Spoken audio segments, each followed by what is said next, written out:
Penggerbekan berlangsung di sebuah arena judi tebak angka atau biasa disebut judi gelundungan di Desa Tingkis, Kecamatan Singgahan, Kabupaten Tuban, Jawa Timur.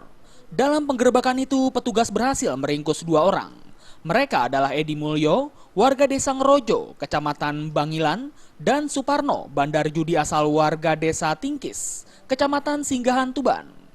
Selain mengamankan 2 tersangka, polisi juga berhasil menyita uang taruhan senilai Rp1.262.000 beserta 1 set alat judi berupa papan angka dan 2 unit bola yang digunakan untuk menebak angka.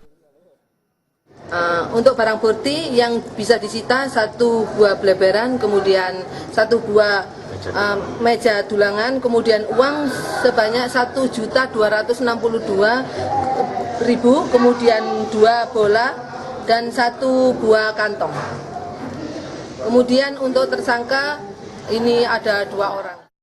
Kini akibat perbuatannya tersebut, kedua tersangka dijerat pasal 303 KUHP tentang perjudian dengan ancaman hukuman maksimal 10 tahun penjara. Dari Tuban, Jawa Timur, Sumali Malwapati melaporkan.